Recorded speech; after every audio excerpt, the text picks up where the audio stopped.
Thank you everyone for being here. This is debugging with JS frameworks. Again, if you just walked in, you can use the QR code on the screen to follow along with the slides. There's also a link, slides.com/my-name-Cecilia-Martinez/debugging with JS frameworks. I will be showing some videos and screenshots of code, so it might be easier to see if you're either close to the presentation screen or if you follow along. So, a little bit about me. I am Cecilia Martinez. I'm a developer advocate for AppFlow built by Ionic. So if you've come by the Ionic booth at all, you have seen me and Mike. You can find me at Cecilia Creates on Twitter and GitHub. I tweet about all things related to testing, software development, mobile DevOps, and debugging as well. I am in Atlanta, Georgia.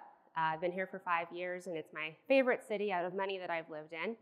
I am the chapter head for the local Atlanta chapter here for Out in Tech, which supports the LGBTQI+ community in tech. I also volunteer with Women Who Code Front End. I'm a lead volunteer. It's a global chapter for women who code for front-end applications. And I was also recognized by the GitHub Stars program for contributing to open source communities. Been very fortunate to have worked on 3 open source developer tools in my career, Ionic being the third. And so that's something that is very near and dear to me, and I love talking about open source dev tools.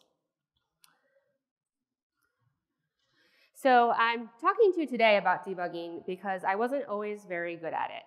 I still may not be very good at it. This was me whenever I would hit a wall with debugging. I wasn't sure where to start or how to approach issues.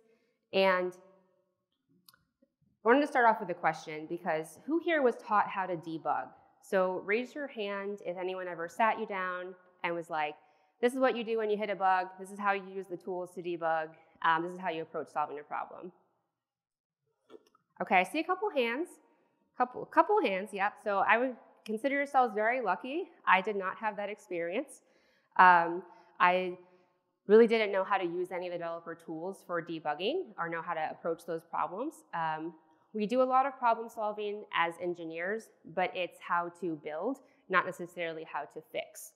And so you end up using what I like to call the debugging dartboard, where you kind of just like throw things at the wall, see what sticks, trial and error, and hope for the best, as opposed to having a systematic approach to debugging.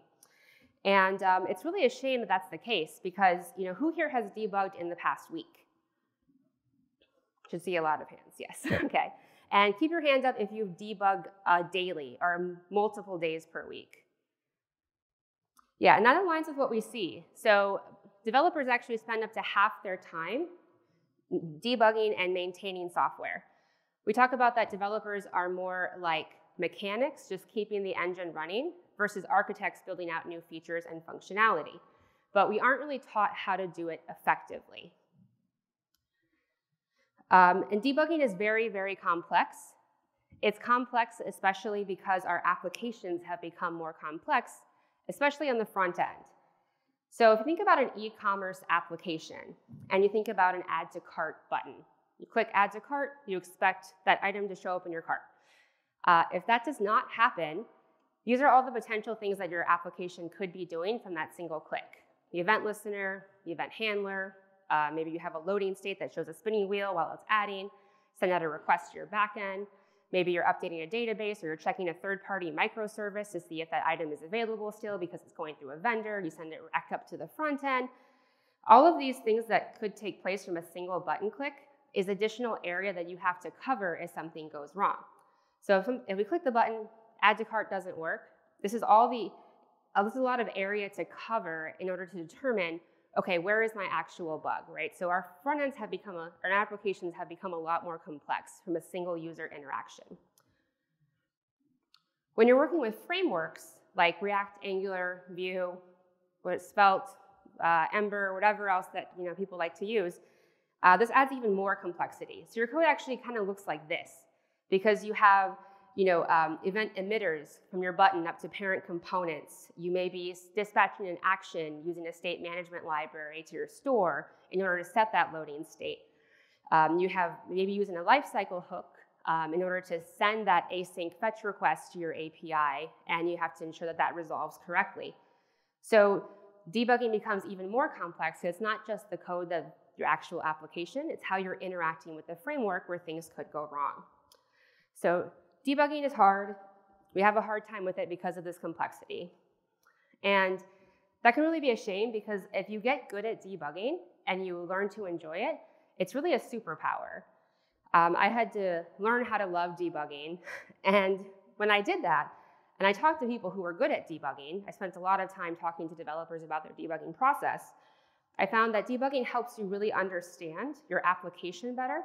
It helps you understand the framework that you're using better, and also better understand patterns that can lead to bugs. So let's dig into some of those. Let's first take a look at a bug. We're going to take a look at a bug in Excalidraw. Excalidraw is an open source whiteboarding app that you can use.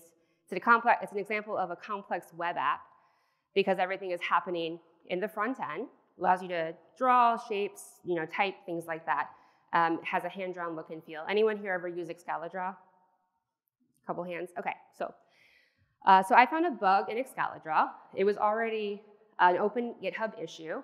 I experienced it myself as well, and I wanted to reproduce it. So a little bit of context, I'm not an Excalidraw developer. It is open source, but I've never actually worked on the project. I was previously at a debugging company and would contribute to open source projects by helping to recreate bugs and try to debug them. So this here is what's called a replay of the bug. Replay is an open source tool that lets you record your application in a browser so that you can then replay it and debug it after the fact with developer tools built in. So it's a time travel browser debugger. There is a URL on the screen, tinyurl.com/Excalidraw replay, that will link to this replay if you'd like to check it out. All replays are shareable via URL and can be made public. So we can see in this bug, what's happening is it's replaying over and over again. It's on a loop. But you would draw a square or any shape, and if you resized it down to a height or width of 0, the shape would then lock up, and you could not interact with it any further. So I can see I have my square, I'm sizing it down.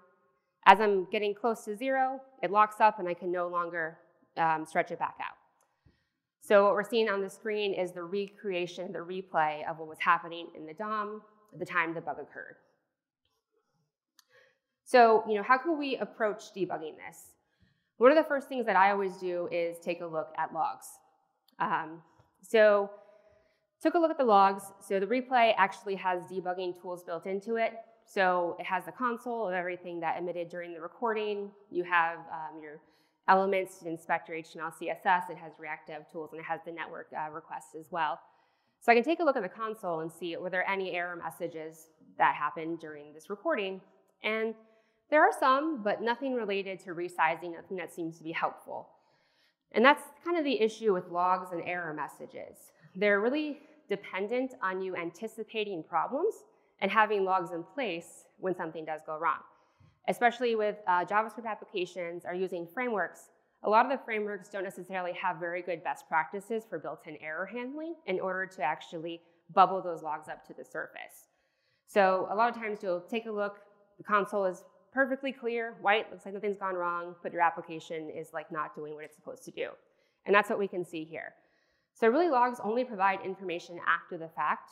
And if you think of them as like a confidential informant, like inside your application, it only really works if they're at the right place, at the right time, with good information. So what we need is to understand what our application is doing when the bug actually occurs.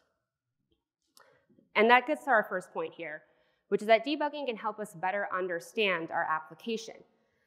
In order to debug properly, we have to know what our application is supposed to be doing in the first place. And depending on how new you are to code base or how complex your application is, that can be a little tricky. Sometimes we think our application is going to do something, or we think it works one way, and then we dig into the code because something's gone wrong, and it turns out that it doesn't work that way, or that's an edge case that we didn't account for. So in order to debug, we have to understand what working looks like to be able to compare it to what's broken. And so by debugging, we can better understand, okay, what is our application actually doing when it executes? A lot of times if you just try debugging by doing random things and then it suddenly works again, and you don't know why you fixed it, it's just like, well, it's fixed, I'm gonna push the change, I don't care, at least I can go on with my day, then that can make it even harder to diagnose issues down the line because you don't understand why your change actually fixed your code. I know I've been there. I just was like, it works, I'm not gonna ask questions. And then, a couple of weeks later, it turns out that that fix actually broke like 20 other things, right? So we can start by using tools to inspect and evaluate our application when a bug occurs to better understand what it's doing. So there are certain types of tools that we can use. The first category is what I call inspecting tools. These include framework dev tools. Angular, React, and Vue all have dev tools that you can use in a browser or IDE. These allow you to inspect your components in your application, as well as profile certain information about your app. There's also browser dev tools, which can be Chrome DevTools is very powerful, Firefox DevTools as well. Replay is actually a fork of Firefox DevTools that is built by the Firefox DevTools team. And that's why it has all those DevTools built in. But browser DevTools allows you to inspect HTML, CSS, and I don't have it up here, but also obviously your network requests. And when we talk about inspection, we're talking about the status of your application, maybe at different points in time, like before or after you interact with it, when it first loads. We're not talking about the actual execution of the code, but what it looks and is the current state of it. So going back to our Scala draw bug, I'm taking a look at the React DevTools here. So React DevTools, anybody used it before? Okay, a couple hands, yeah. So React DevTools lets you see your component tree, as well as any state or props of those components at different points in time. When you're doing live debugging with React DevTools in your browser, it's going to show you your current state as of whatever your application is doing. Within a replay, because you can rewind, fast forward, and pause, you can see those changes over time. If anyone's ever used Redux DevTools, that's another example of what's called a time travel debugger, because you can see those action dispatches over time. But again, I was not familiar with this code base, but because Scala Draw is open source, it publishes its source maps, so I was able to record all that information in the replay. And I was able to dig in and start taking a look at some of these components to see how the application worked. I found a resizing element property in the kind of the main canvas component there, and was able to see that it had some properties on it like height, width, X and Y. It had a scroll X value and a scroll Y value. And I was like, okay, so resizing element, this is some bits of state that are being controlled here that can probably lead me in the right direction to see how the resizing functionality works. So from there, I used function search. Again, this is within the replay, but you could also do it in your IDE if you pull down the source code. And I just started searching for resizing single element because that is what the property was in the React component. And I found this resize single element component of this TS file. So I said, okay, we're probably getting close. Let's take a look there. So this is resize single element function. It'll come up here in just a second. And so within a replay, it'll show you how many times each line of code hit during the recording. So I could see that this resize single element function had 95 hits, which would correlate to me sizing the square down throughout the course of the bug until it got to 0. So I figured that this is the function that is handling the resizing of my element. I also see very familiar properties. I see a pointer X, pointer Y. I see state at resize start width, different values that correlate to those properties within my component. Again, I'm better understanding how this application is working as I'm continuing to debug. Next, we'll talk about evaluating tools. So those are inspecting tools. I was taking a look at static data at different points in time. Evaluating refers to understanding the execution of code and how values change during that execution. You can do this with live, or what's also called runtime debugging, or time travel evaluation.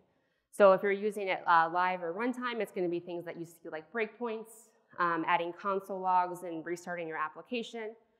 And then also you can do terminal evaluations. So either in the browser or in your IDE in order to evaluate different like return values for functions or expressions of variables. So This is a time travel example because we're using replay, but I can retroactively add a console log to the replay as if I had a console log in my code at that point in time. It'll then evaluate as if it, for every single time that that function hits.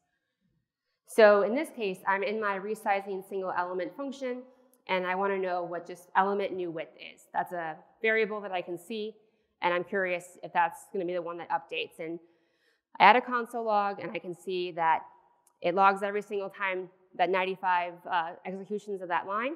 And I see that it's going down to 0, which corresponds to my resizing. And I can see, which is a red line on the screen, that once I hit 0, every point after that, it's not a number, it's an and. So something is happening when I hit 0 where that element new width is now no longer a number. So we're getting closer. And that allows me to trace the code back up to its root. So once you're able to isolate the problem, you're able to then trace it backwards by evaluating values in time. So I know that my element new width is not a number. So how is that being calculated? I trace that back up, and I can see that we're evaluating it by multiplying by a value called scale x. So I do a conditional log this time, and I say, I really only care about when we get close to 0. So when element width is less than 4, show me what scale x is. And I can see that after element new width becomes 0, scale x becomes negative infinity. Not a good sign, but a good sign for us because that means we're getting closer. So how do we calculate scale x? Again, we're tracing it back to the root of the problem.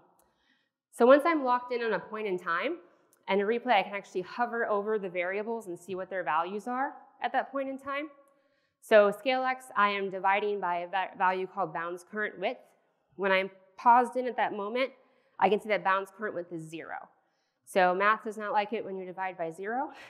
And that is why after that point, scale x becomes negative infinity, and element new width becomes not a number. So again, this is a real bug.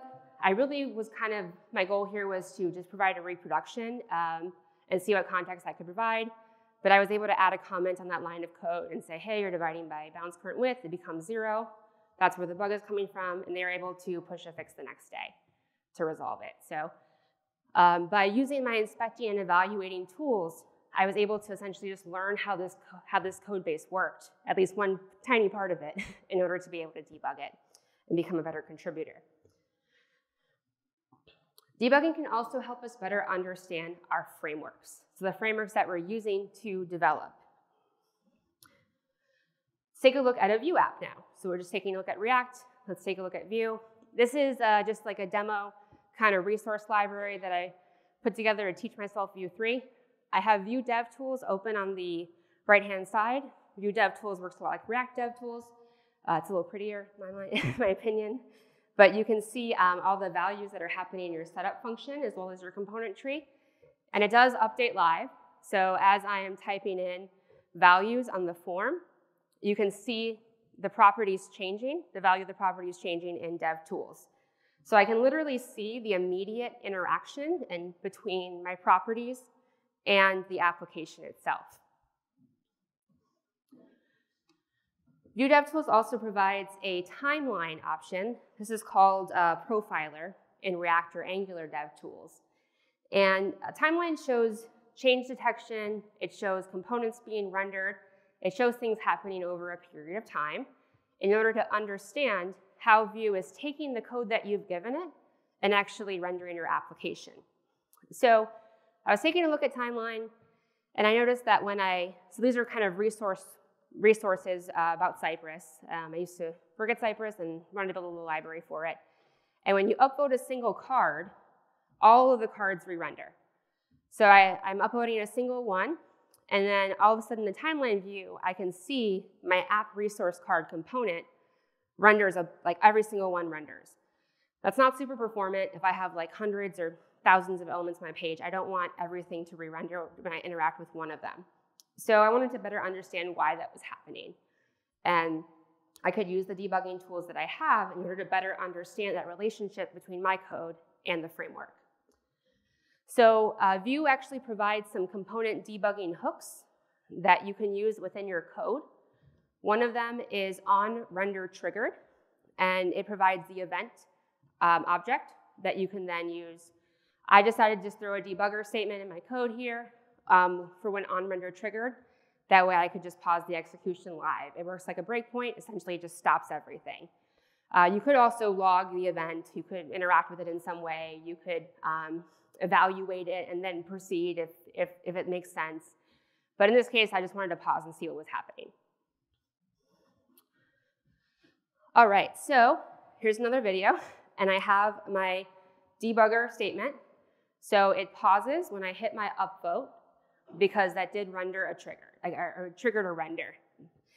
Now I can go in my dev tools, it's gonna pull up the debugger, and I can see the event that triggered that render, again, that event object, and there is a value off of that. And when we talk about view, value refers to reactivity, right? So if you have a ref or you have a reactive, value refers to that. I can also see the target of what is causing that render to trigger. And when I looked at the value of that target, I actually see the ID and the title for the very first card. So not the one that I clicked on, but the very, very first one. So I know that value refers to reactivity, and I know that it's saying that the first card changed, and that's why we re-triggered this render. But I'm not interacting with the first card, so why is the first card changing? And so I know that it must have something to do with how I'm storing that data within my app resource card component. So I want to take a look at that, and I don't even have to pull up my code. I can see it right here in Do DevTools because it shows me my resources array in my setup function. It pulls everything that I've declared as data, and it's using that. So I have a ref here, and I have in a resources array. I just have 5 because it's a little test demo app. And I have my objects here, 0 through 4 index. And again, it's saying that the first object changed. So why does it think that the first object changed? If anybody has an idea, feel free to shout it out if you have any of you folks in here, but no. So the key here is that I have an array of 5 objects, but I'm storing it as a ref. So a ref does not have deeply nested, I'm not taking advantage of deep nesting. So all it knows is that a value in my array changed. It's not actually referencing those as individual objects. A reactive does have deep nesting, a ref doesn't. Again, I was learning Vue 3, I was trying to play around with it. And so all it knows is that something in my array changed, and so it thinks that the entire array updated. And so that's gonna update the entire array, and it's gonna update all the cards. What I really wanted to do is actually use a reactive, which will treat each object as its own, and just check for each individual object, and then use those as individual data points within my application. So this isn't that big of a deal because I have 5 objects and it's like a sample demo app, right? It's like not really like a bug, maybe like a slight performance issue. But if I had like a watcher associated with this ref, or if I had maybe like an async like function call or something associated with this ref, and I made that mistake, then that could have a really big performance impact on my application.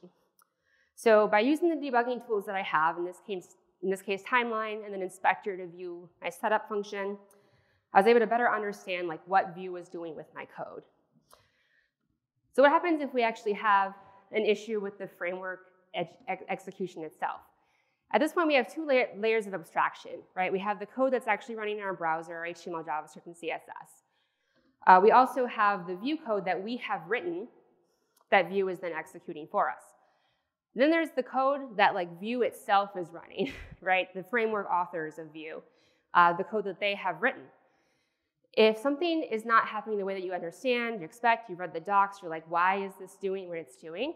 And you want to try to debug the underlying code itself, you could like try to create a breakpoint in the npm package code and like inspect it and step through.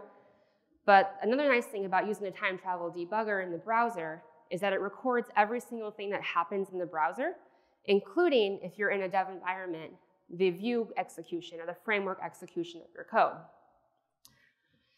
So this is a replay, the same one I created of my application, but the file that I'm in is the Vue ESM bundler like .js file, and I can see the function outline on the left side, and I can see all the functions in this file, and I can see how many times each one was executed. So I can see that, for example, create href was called 15 times. So I can actually see what Vue is doing with my code as it renders to the browser. I can also, again, add console logs to evaluate what's happening. So in this other Vue file, it's the runtime DOM bundler, there is a create element function. And I can log to the console the tag and any props that went into this function to create an HTML element on my page. And so if I had a bunch of app resource card, a bunch of divs being created, and I didn't understand why, I could evaluate this function, I could see what was being created, and I could see if there's any potential props that could be impacting it. But again, this will all help me better understand kind of like under the hood of Vue and what it's doing with my code. So we fight complexity by using tools to better understand our applications and better understand our frameworks when we debug. We can also better understand patterns. So we talk about patterns. Let's start with a pattern that many of us have probably seen before. Type error, X is not a function. Who has seen this error in their JavaScript code? I better see a lot of hands because it's happened to me so many times. Okay. So what are some of the reasons that you've seen this error? Like once you debugged it, what was the cause of it? Feel free to shout them out. Okay, yep. Any other ones? Function wasn't declared correctly. Yes, it's happened to me. Any other ones? Okay, so here's some things that I've encountered before. A typo in function name. So I'm calling like, counter, but I forgot my E. And so counter with no E is not a function. There's a wrong prototype.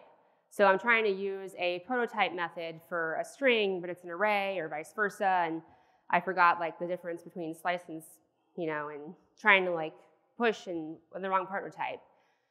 Could be that the variable is the wrong type. So maybe it should be a string, but it's an array or something that's wrong. And that's why the function isn't being called. It could also be a missed import. So the more that we're using libraries or maybe having our business logic sorted out into different modules that we're importing, maybe trying to call a function from a library, but it doesn't exist. It's not a function because you actually haven't imported it or it's been imported incorrectly. So you know these things and they feel familiar to you because you've seen them before. These are patterns within JavaScript. And the more that you debug, the more you encounter errors and actually see it through to a solution, the more that you're going to be able to identify these patterns and become not just a better debugger, but a better developer. And identify areas of your application where maybe, oh, you know what? I'm using this pattern somewhere else. That's probably brittle as well. And being able to also write better tests for your code because you know some of these patterns that can cause issues and writing tests in order to prevent those from existing or better use of dev tools like linters in order to prevent patterns that can lead to bugs. Here's some examples of some patterns that you may see when debugging in JavaScript frameworks. The first is component rendering. So we just saw that with our Vue bug. What triggers a render? How many of you feel like really confident that you know what is triggering all the renders in whatever application you have right now? Okay, respect. So I tend to see, I've used Angular, React, and Vue in various experience levels. I know specifically for React, we tend to see a lot of over-rendering, which can lead to performance issues, especially with things like use effect hooks or hooks that are called maybe when you don't expect. So understanding what actually triggers a render can be really important. Also when you have stale state. So if you have updated your state, but you see stale state on your DOM, it could be that you expected a render to trigger, but it did not. For example, when use effect, you have the array of data values that are being watched in order to run that hook again or to update it. That goes missing, you end up with stale state.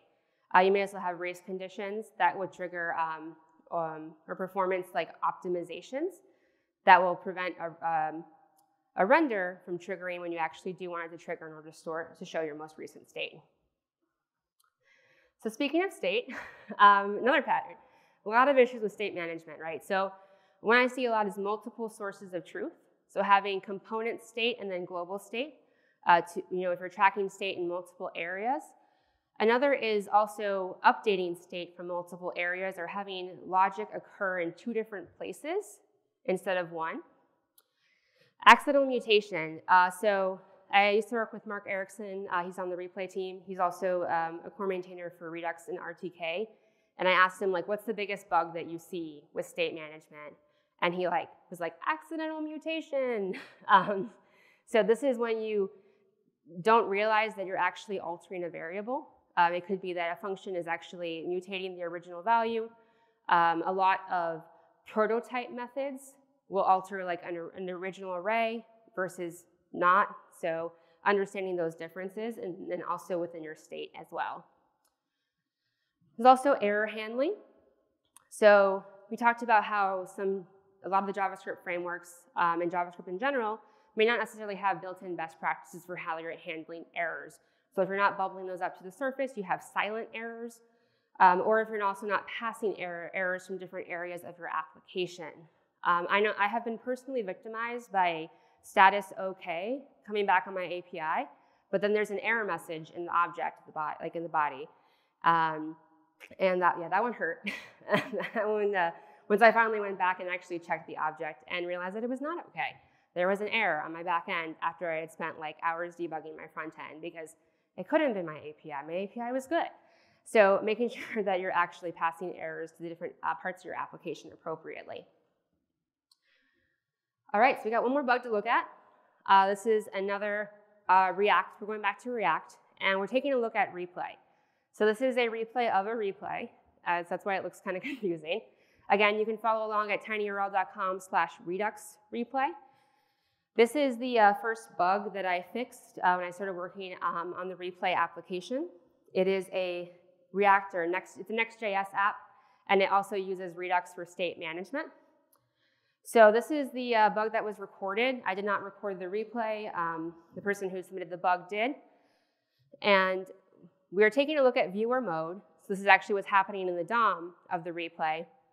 And normally when you hit the toggle up top in the upper right-hand corner between viewer and DevTools, it works fine. When you toggle to the different mode using what's the command palette, which is that modal you see pop up in the middle, and you change views, the view breaks. All of a sudden, there's an extra column on the left-hand side, and you see an additional toggle menu up on the right. So again, this only happens when I'm switching views using a command shortcut via modal versus using the toggle. All right, so started to go in and debug what was happening. The first thing I want to do is understand and define the problem. So I knew that this bug didn't occur when I was using the toggle to switch. Toggle to switch works. That's what working looks like. So I needed to understand what was happening in the application when it did work. So I went into the toggle component, and I saw that there was this handle toggle function. And within this file, I can see on lines kind of towards the bottom, 104 and 106, that I'm setting my primary panel, which is the left-hand side. I'm setting my sidebar, and I'm setting my view mode. So there's 2 view modes. There's dev and non-dev. I didn't name them. It should be dev and viewer probably. But there's only certain panels that are viewable in different modes. So it's setting the primary panel to comments, which is good for both modes, and it's setting the main view mode to whatever it's not currently. I can also see that there's some logic check happening a couple lines above. So I'm saying if the mode is non-dev and the primary panel is not comments or events, which are the 2 that are allowed in viewer mode, then I'm going to set the primary panel and I'm going to set the view mode. Okay, so this is what working code looks like. I'm learning about my application through debugging. All right, so what does broken look like? So I went into the modal component, and there is an execute command function. That is what's actually selecting the command that I'm executing in my hotkeys. I can hover over the point in time, and I can see that I'm passing through the index of 0, which is the open viewer key. So I'm executing the open viewer key within my command palette, and that's what's happening during the bug record. So that means that open viewer command is like what's causing this bug. Let's see what happens in that command. So in execute command, if key equals open viewer, which as we just saw on the last screen, I was able to evaluate that that's what the key was at the time the bug occurred. Then we're dispatching to Redux, set view mode to non-dev. Does anyone see what's missing in this code versus the working code? All right, so we'll take a look at it together. This is the working code.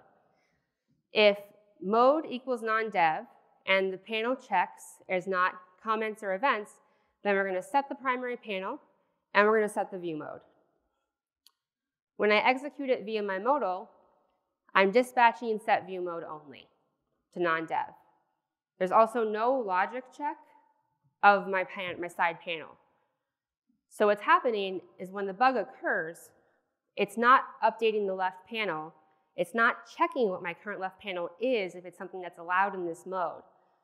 So that is why when I use the toggle, it's breaking the sidebar because it doesn't know what panel to render, and it's causing the issue. So what we have here is logic taking place and state being updated from two different locations, right? So we really don't want to do this anyway, because if we did have to change our logic, we're now having to change it in two different places.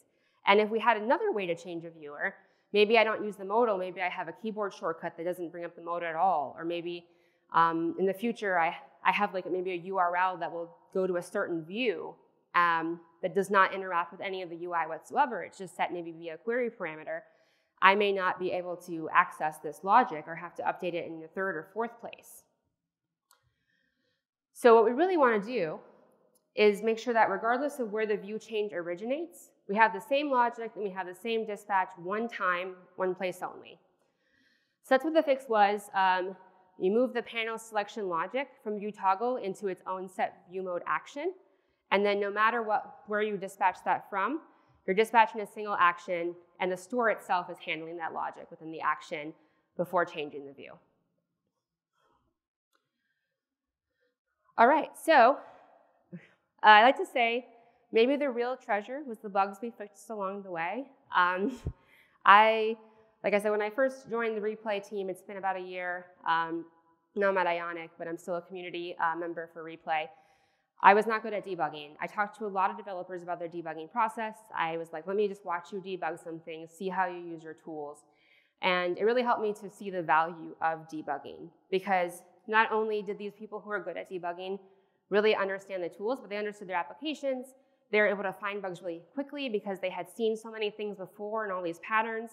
They were also able to be better collaborators and teammates to people at their organizations.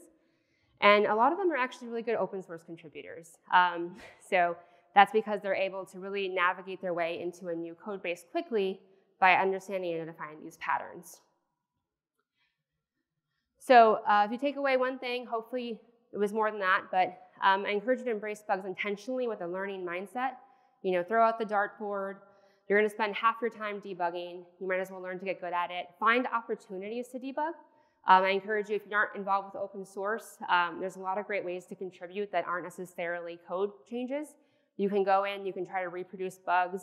You can create reproducible bug reports. You can go into existing bug reports and see if you can reproduce it and then try and debug it, like I did with Excalidraw. And throughout the entire way, you're going to be learning more about debugging and patterns. Helping other people, even on your own team as well, not in open source, can be a really helpful way to learn additional things.